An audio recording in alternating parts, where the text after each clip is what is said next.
Hello friends, नमस्कार। मेरा नाम है साक्षी और मैं आपका स्वागत करती हूँ साक्षी सीडीपी में। कोर्स 501 ब्लॉक 1 यूनिट 2 पढ़ेंगे, the Indian education system second. इससे पहले हमने यूनिट 1 पढ़ी थी जिसमें हमने मैकाले मिनट है ना, पहले हमने पढ़ा था कि गुरुकुल शिक्षा नीति पढ़ा था, कॉन्सेप्ट ऑफ गुरु पढ़ा था, फिर मैकाले मिनट, वुड डिस्पैच, और ये सारे जितने भी कमीशन आए थे क्या पहले मतलब इंडिपेंडेंस से पहले जो भी कमीशंस आए थे वो सब हमने पढ़े थे। अब हम पढ़ेंगे पोस्ट इंडिपेंडेंस। पहले हमने पढ़े थे प्री इंडिपेंडेंस, अब हम पढ़ेंगे post independence.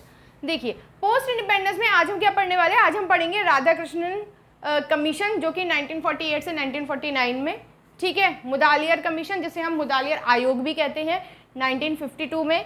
Durgabai Deshmukh commission 1958 में, ठीक है।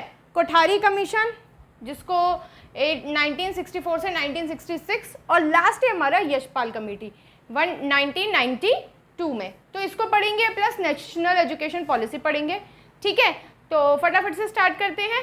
ओके, पहले पढ़ेंगे राधाकृष्णन कमीशन। ऑलराइट, ठीक है। ये फ्रेंड्स आगे आ जाते हैं। पहला है राधाकृष्णन कमीशन। राधाकृष्णन कमीशन इसको हम यूनिवर्सिटी विश्वविद्यालय आयोग भी कहते हैं।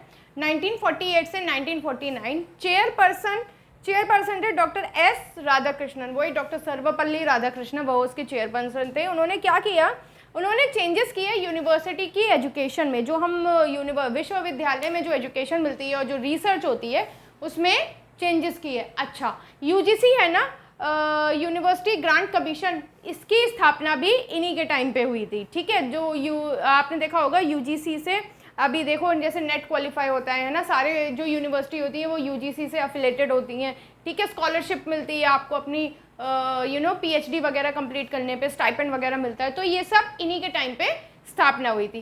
सेकंड आ जाते हैं मुदालियर कमीशन। मुदालियर कमीशन कब आया था, 1952 से 1953 में। चेयरपर्सन कौन थे, डॉक्टर ए लक्ष्मण स्वामी मुदालियर, ठीक है। इन्होंने क्या किया, इन्होंने सेकेंडरी एजुकेशन पे काम किया, ठीक है। इन्होंने टीचर्स की प्रॉब्लम देखी, टीचर्स ट्रेनिंग की प्रॉब्लम देखी, तो उन्होंने दो चीज़ों की स्थापना करी कि प्राइमरी टीचर्स ट्रेनिंग इंस्टीट्यूट खोले और सेकेंडरी टीचर्स ट्रेनिंग इंस्टीट्यूट खोले। जैसे कि सेकेंडरी टीचर्स ट्रेनिंग इंस्टीट्यूट थे ग्रेजुएशन के बाद, और प्राइमरी टीचर्स ट्रेनिंग इंस्टीट्यूट थे 12th के बाद, ठीक है। तो जैसे हम लोग देखते हैं ना बीएड और बीटीसी पहले चलता था, जो अब डीएलएड हो गया, तो तभी तो प्राइमरी वाले डीएलएड वाले 1 to 5 में लगते थे और बीएड वाले 6 से लेकर हायर क्लास में लगते थे। तो ये तब उस टाइम पे मुदालियर आयोग में इसकी स्थापना हो चुकी थी, ठीक है। आगे देखते हैं national commission on women's education. अच्छा, अब ये पहला ऐसा कमीशन बना था जिसने विमेंस एजुकेशन में बात की थी। वो कौन थी, वो थी चेयरपर्सन श्रीमती दुर्गाबाई देशमुख।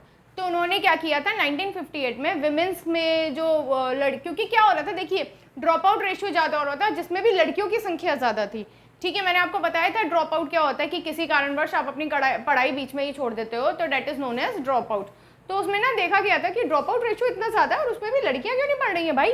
तब उन्हें पता चला कि कोएड जो हम पहले क्लासेस होती थी ना 10th के बाद भी कोएड होती थी, तो उन्होंने बोला कि अब हम एक सेपरेट इंस्टीट्यूट स्टार्ट करेंगे लड़कियों के लिए आफ्टर 10th, मतलब लड़कियां 10वीं पढ़ने के बाद एक जो लड़कियों का ही स्कूल होगा उसमें जाएंगी, ठीक है। क्योंकि क्या होता है उस समय क्या अभी भी कुछ लोगों की सोच ऐसी है कि कोएड में नहीं पढ़ना, मतलब रूरल एरिया में जब लड़कियां बड़ी हो जाती हैं तो ठीक है, वो अपनी अपनी सोच है। तो क्या है कि 10th के बाद उन्होंने अलग इंस्टीट्यूट की स्थापना कर दी जिसमें सिर्फ लड़कियां पढ़ेंगी। ट्रेनिंग ऑफ वुमेन्स टीचर, जो वुमेन टीचर थी, जो शिक्षिकाएं थी, उनकी ट्रेनिंग पे विशेष बल दिया गया। अच्छा, ये बहुत छोटा सा ही है लेकिन अगला वाला बहुत ज़्यादा इंपॉर्टेंट है, उसको पढ़ेंगे कोठारी वाला, ठीक है। चलिए आ गया कोठारी मिशन। देखिए कोठारी मिशन को मैंने कितने अच्छे से एलैबोरेट किया है, क्यों, क्योंकि ये ज़्यादा इंपॉर्टेंट है। कोठारी मिशन 1964 से 1966 के बीच आया था। इनके चेयरपर्सन कौन थे, डॉक्टर DS कोठारी, जिन्होंने क्या किया था 12 टास्क फोर्सेस अपॉइंट किए थे जो अलग अलग फील्ड में, एजुकेशन की अलग अलग फील्ड में काम करेंगे, ठीक है। वहाँ पे जाएंगे, सर्वे करेंगे, लोगों से बातचीत करेंगे। फिर उन्होंने ना कुछ 4 टाइप के कंक्लूजन पे आए कि वो ऐसी एजुकेशन लाएंगे जो प्रोडक्टिविटी, जो आपकी प्रोडक्टिविटी है उसको क्या करेगी, इंक्रीज़ करेगी। मतलब प्रोडक्टिविटी बोले तो कार्य करने की क्षमता को क्या करेगी, इंक्रीज़ करेगी। तो कुछ सब्जेक्ट पे ध्यान दिया गया, साइंस, SUPW, वोकेशनल और टेक्निकल रिसर्च। मतलब ऐसी एजुकेशन जो विज्ञान पे क्या करेगी, ध्यान देगी। और SUPW होता है socially useful productive work, I think, yes correct. तो SUPW होता है सोशली यूजफुल प्रोडक्टिव वर्क। अच्छा ये ना 10th में चलता था, SUPW की क्लास हो रही है, SUPW की क्लास हो रही है, KVS में बहुत चलती थी। आज से करीब जिन लोगों ने 10th किया होगा सन 2016 समथिंग में, तो मेरी बहन बहुत करती थी SUPW। मैंने कहा क्या, उस समय मैं भी छोटी थी, व्हाट इज दिस SUPW। अब मुझे पता चला कि सोशली यूजफुल प्रोडक्टिविटी वर्क, ये SUPW इन्होंने एक सब्जेक्ट लाया था, वोकेशनल सब्जेक्ट ला रहे थे, ठीक है, और टेक्नोलॉजी और रिसर्च पर भी ध्यान देना था। सेकंड था ऐसी एजुकेशन जो मॉडर्नाइजेशन को एक्सेलरेट करे, मतलब उसको बढ़ाए। तो आप नए मेथड, उन्होंने विशेष बल दिया कि नए मेथड को यूज़ किया जाए, लोगों के अंदर वैल्यूज़, उनके मूल्य निर्धारित हो, उनको डेवलप करो, ठीक है।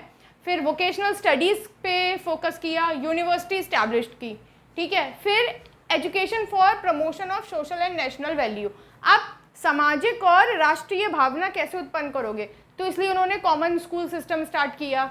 जितनी भी इंडियन लैंग्वेज थी, हम ये पढ़ेंगे कि कितनी लैंग्वेज थी, 22 भाषाएं हैं, कौन से आर्टिकल में 343, ये सब पढ़ेंगे, ठीक है। एक अलग से भाषा का 504 है, वो भाषा का ही है, मतलब इंग्लिश और हिंदी, उसमें अच्छे से पढ़ेंगे। तो जितनी भी इंडियन लैंग्वेज थी उनको डेवलप करना, हिंदी को इनरिच करना, मतलब हिंदी पे थोड़ा ज़्यादा ध्यान देना, और कम्युनिटी लिविंग पे ध्यान देना, ठीक है। फिर ऐसी एजुकेशन जिससे आपकी नेशनल वैल्यूज़ भी बढ़े, तो उसमें क्या है, आपको सोशल स्पिरिचुअल वैल्यूज़, मतलब आपको ध्यान है मॉरल एजुकेशन भी पढ़ाई जाती थी, नैतिक शिक्षा, है ना।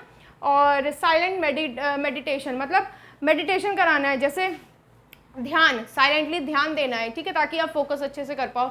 हर एक रिलीजन की इन्फॉर्मेशन देनी है आपको, और सोशल सर्विस के बारे में आपको बताना है। तो ये कोठारी मिशन था, ठीक है। इसके बाद हम पढ़ेंगे यशपाल समिति, और फिर हम पढ़ेंगे नेशनल एजुकेशन पॉलिसी 1968। ओके, आज की वीडियो ना थोड़ी छोटी रहेगी, आज मेरे को बहुत सारा काम है, तो फटाफट से ये कर लेते हैं। यशपाल कमेटी आई थी 1992 में, ठीक है। इनके वो कौन थे, प्रोफेसर, मतलब चेयरपर्सन प्रोफेसर यशपाल ने इसको बताया था। उन्होंने बोला था कि क्या हो रहा है, ये बच्चों के बस्ते पे ना बोझ बढ़ रहा है किताबों का, है ना। तो वो जॉयफुल लर्निंग के लिए उन्होंने बोला, शिक्षा बिना बोझ कहते हैं ना, वो यहीं से आया है। तो उन्होंने क्या किया, टेक्स्ट बुक और करिकुलम चेंज कर दी। आपको ध्यान है कि पहले ना अब जैसे आप देखो फर्स्ट और सेकंड में EVS एक वो नहीं है, बुक उसकी आती ही नहीं है, मतलब हम KV में हमें EVS पढ़ाना होता है, हमें थीम दे दी जाती है, उसके अकॉर्डिंग हम पढ़ा सकते हैं, लेकिन उसकी बुक नहीं है। EVS की कोई बुक नहीं आती फर्स्ट और सेकंड में। EVS कब से स्टार्ट है, थर्ड से स्टार्ट है।